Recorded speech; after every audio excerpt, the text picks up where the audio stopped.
ಎಲ್ಲ ವೀಕ್ಷಕ ಮಿತ್ರರು, ಅದರಲ್ಲೂ ಇಂಪಾರ್ಟೆಂಟಾಗಿ ಪ್ರೈವೇಟ್ ಸೆಕ್ಟರಲ್ಲಿ ಕೆಲಸ ಮಾಡಿ ರಿಟೈರ್ಡ್ ಆಗಿರುವಂತಹ EPFO ಪಿಂಚಣಿದಾರರು, ನಿವೃತ್ತ ನೌಕರರು, ಕಾರ್ಮಿಕರು, ಕರ್ನಾಟಕದ KSRTC BMTCಯ ನೌಕರರು, ಕಾರ್ಮಿಕರು ಹಾಗೂ ಪಿಂಚಣಿದಾರರಿಗೆ ಕೇಂದ್ರ ಸರ್ಕಾರದಿಂದ ಮಹತ್ವದ ಘೋಷಣೆ ಬರ್ತಾ ಇದೆ. ಇನ್ನೇನು ಇದೇ ತಿಂಗಳಲ್ಲಿ ಅಥವಾ ಮುಂದಿನ ತಿಂಗಳಲ್ಲಿ ಖಂಡಿತವಾಗಿಯೂ ನಿಮ್ಮ ಎಲ್ಲ ಬೇಡಿಕೆಗಳು ಈಡೇರುವಂತಹ ಕಾಲ ಬಂದಿದೆ. ಕೇಂದ್ರ ಸರ್ಕಾರದಿಂದ ಮಹತ್ವದ ಬಂಪರ್ ಗಿಫ್ಟ್ ಸಿಗತ್ತೆ. ಕೇಂದ್ರದ ಮಾನ್ಯ ಪ್ರಧಾನಮಂತ್ರಿಗಳಾದ ನರೇಂದ್ರ ಮೋದಿರವರ ನೇತೃತ್ವದ ಕೇಂದ್ರ ಸರ್ಕಾರದಿಂದ ಬಂಪರ್ ಗಿಫ್ಟ್ ಸಿಗುವಂತಹ ಸಾಧ್ಯತೆ ಇದೆ.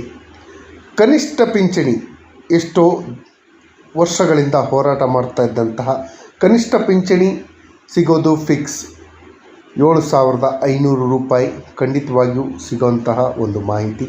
ಈ ಮಾಹಿತಿಯನ್ನು ತಮ್ಮ ಮುಂದೆ ಶೇರ್ ಮಾಡೋದಕ್ಕಿಂತ ಮುಂಚಿತವಾಗಿ ಯಾರೆಲ್ಲ ಈ ಚಾನಲ್ಗೆ ಸಬ್ಸ್ಕ್ರೈಬ್ ಮಾಡ್ಕೊಂಡಿಲ್ಲ, ದಯವಿಟ್ಟು ಕೆಳಗಡೆ ಕಾಣ್ತಾ ಇರೋಂಥ ಸಬ್ಸ್ಕ್ರೈಬ್ ಬಟನನ್ನು ಒತ್ತಿ, ಬೆಲ್ ಐಕಾನನ್ನು ಕ್ಲಿಕ್ ಮಾಡಿ, ಆಲ್ ಅಂತ ಮಾಡಿ. ನೀವು ಫೇಸ್ ಮಾಡ್ತಾ ಇರೋಂಥ ಎಲ್ಲ ಪ್ರಾಬ್ಲಮ್ಗಳನ್ನು ಲೀಗಲ್ಲಾಗಿ ಸಾಲ್ವ್ ಮಾಡ್ಕೊಳ್ಳೋಕ್ಕಿರೋಂಥ ಉತ್ತಮ ವೇದಿಕೆಯಾದ ಸರ್ಕಾರಿ ನೌಕರ ಮಿತ್ರ ಯೂಟ್ಯೂಬ್ ಚಾನಲ್ಗೆ ಜಾಯ್ನ್ ಆಗಿ.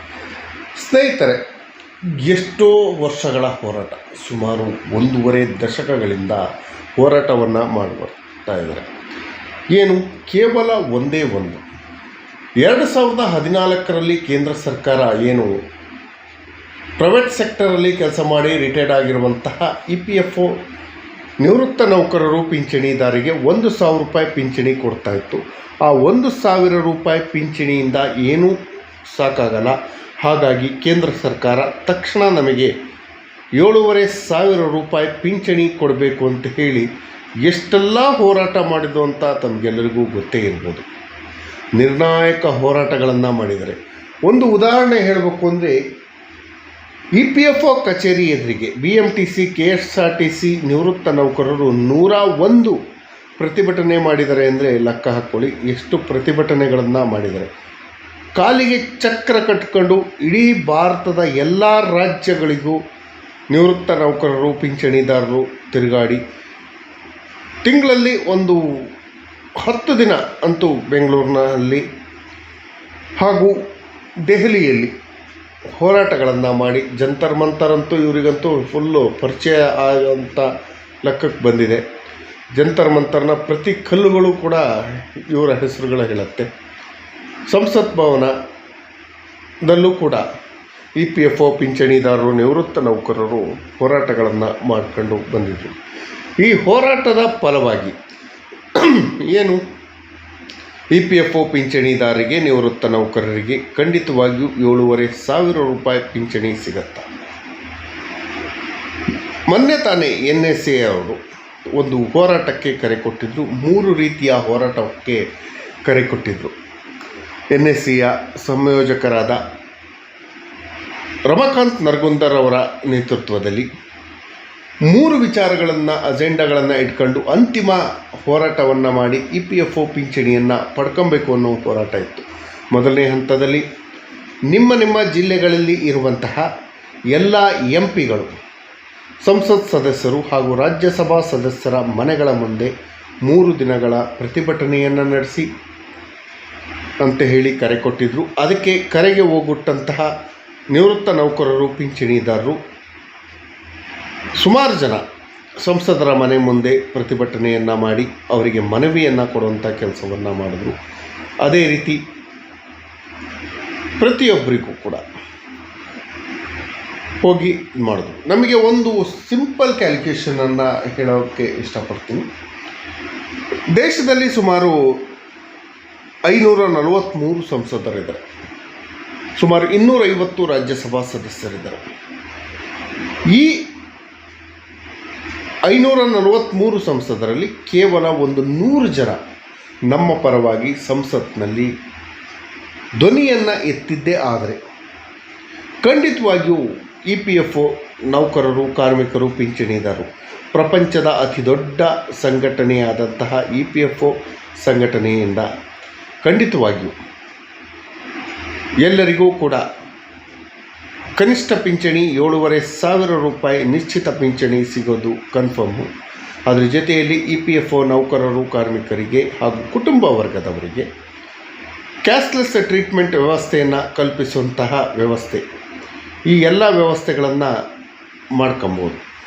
ಅದು 2ನೇ ಹಂತದಲ್ಲಿ EPFO ಕಚೇರಿಗಳಿಗೆ ಬೀಗ ಹಾಕಿ ಹೋರಾಟ ಮಾಡೋದು. ಆ ಹೋರಾಟವನ್ನು ಕೂಡ ನೀವು ಮಾಡಿದಿರಿ.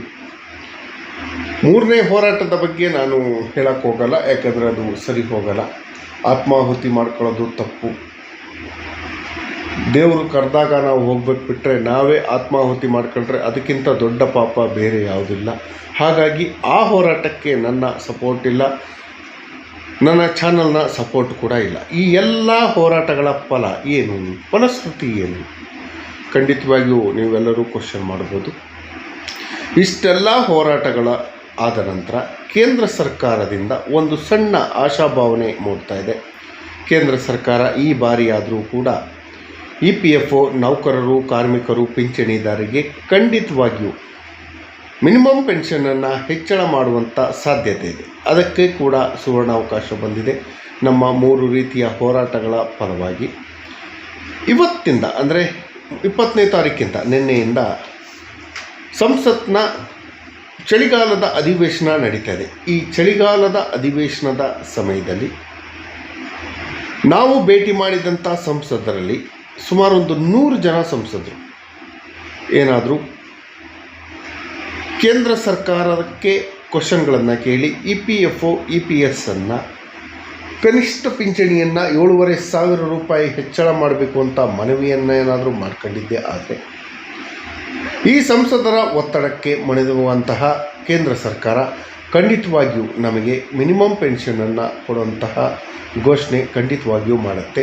ಈ ಮಳೆಗಾಲದ ಅಧಿವೇಶನ ಮುಕ್ತಾಯವಾಗುವುದರ ಒಳಗಾಗಿ ಕೇಂದ್ರ ಸರ್ಕಾರ, ಅದರಲ್ಲೂ ಮಾನ್ಯ ಪ್ರಧಾನಮಂತ್ರಿಗಳಾದ ನರೇಂದ್ರ ಮೋದಿರವರ ನೇತೃತ್ವದ ಕೇಂದ್ರ ಸರ್ಕಾರ ಖಂಡಿತವಾಗಿಯೂ ಕೋಟ್ಯಾಂತರ ಜನ ನಿವೃತ್ತ ಸರ್ಕಾರಿ ನೌಕರರು, ಪಿಂಚಣಿದಾರರು, ಪ್ರೈವೇಟ್ ಸೆಕ್ಟರಲ್ಲಿ ಕೆಲಸ ಮಾಡುವಂಥ ನಿವೃತ್ತ ನೌಕರರು ಪ್ರತಿಯೊಬ್ಬರಿಗೂ ಕೂಡ ಕನಿಷ್ಠ ಪಿಂಚಣಿ 7,500 ರೂಪಾಯಿ ಹೆಚ್ಚಳ ಮಾಡೇ ಮಾಡುತ್ತೆ. ನಾವು ಪ್ರೈವೇಟ್ ಸೆಕ್ಟರಲ್ಲಿ ಕೆಲಸ ಮಾಡಿರ್ಬೋದು, ಆದರೆ ದೇಶ ಕಟ್ಟುವಂಥ ಕೆಲಸವನ್ನು ಖಂಡಿತವಾಗಿಯೂ ಮಾಡಿದ್ದೀವಿ. ಯಾಕೆ ಅಂದರೆ ಬರೀ ಸರ್ಕಾರಿ ನೌಕರರು ಮಾತ್ರ ದೇಶ ಕಟ್ಟುವಂಥ ಕೆಲಸ ಮಾಡಲ್ಲ, ಖಾಸಗಿ ನೌಕರರು ಕೂಡ ದೇಶ ಕಟ್ಟುವಂಥ ಕೆಲಸ ಮಾಡ್ತೀವಿ.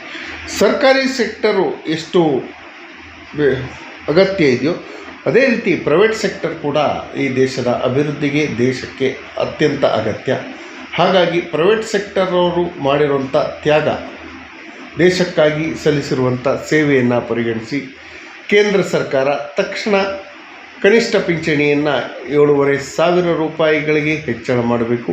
ಅದು ಕೂಡ ಇದೇ ಮಳೆಗಾಲದ ಅಧಿವೇಶನದ ಸಮಯದಲ್ಲಿ ಖಂಡಿತವಾಗಿಯೂ ಜಾಸ್ತಿ ಮಾಡುತ್ತೆ ಅನ್ನೋ ಒಂದು ಭರವಸೆ ಖಂಡಿತವಾಗಿಯೂ ಇದೆ. ಹಾಗಾಗಿ ಸರ್ಕಾರ ಖಂಡಿತವಾಗಿಯೂ ನಮ್ಮ ಹೋರಾಟಕ್ಕೆ ಬೆಲೆ ಕೊಟ್ಟು ಇದೇ ವರ್ಷ 2026 ನಿವೃತ್ತ ನೌಕರರು, ಪಿಂಚಣಿದಾರರು, EPS EPFO ನೌಕರರ ಬಾಳಿಗೆ ವರದಾನವಾಗುವಂತಹ ಒಂದು ಆದೇಶವನ್ನು ಹೊರಡಿಸುವಂಥ ಸಾಧ್ಯತೆಗಳು ಖಂಡಿತವಾಗಿಯೂ ಇದೆ. ಎಲ್ಲರೂ ಆಶಾಭಾವನೆಯಿಂದ ಇರೋಣ. ಕರ್ನಾಟಕದ ಮಾಜಿ ಮುಖ್ಯಮಂತ್ರಿಗಳಾದ ಬಸವರಾಜ ಬೊಮ್ಮಾಯಿರವರ ನೇತೃತ್ವದಲ್ಲಿ ಒಂದು ಸಮಿತಿಯನ್ನು ರಚನೆ ಮಾಡಲಾಗಿತ್ತು. ಈ ಸಮಿತಿ EPFO ಪಿಂಚಣಿದಾರರ ಪಿಂಚಣಿಯನ್ನು ಹೆಚ್ಚಳ ಮಾಡಬೇಕು ಅಂತ ಹೇಳಿ ಸಲಹೆ ನೀಡಿ ಶಿಫಾರಸನ್ನು ಕೊಟ್ಟಿತ್ತು. ಈ ಶಿಫಾರಸು ಕೂಡ ಜಾರಿಯಾಗಲಿ. ಫೈನಾನ್ಸ್ ಡಿಪಾರ್ಟ್ಮೆಂಟಲ್ಲಿರುವಂತಹ ಈ ಬಿಲ್ಲು ಪಾಸ್ ಆದರೆ ಕೋಟ್ಯಾಂತರ ನಿವೃತ್ತ ನೌಕರರು, ಪಿಂಚಣಿದಾರರಿಗೆ ಖಂಡಿತವಾಗಿಯೂ 7,500 ರೂಪಾಯಿ ಕನಿಷ್ಠ ಪಿಂಚಣಿ ಸಿಗೋದು ಖಚಿತ ಅಂತ ಹೇಳ್ತಾ ಈ ಮಾಹಿತಿ ನೋಡಿದ್ದಕ್ಕೆ ಧನ್ಯವಾದಗಳು. ಜೈ ಹಿಂದ್, ಜೈ ಕರ್ನಾಟಕ.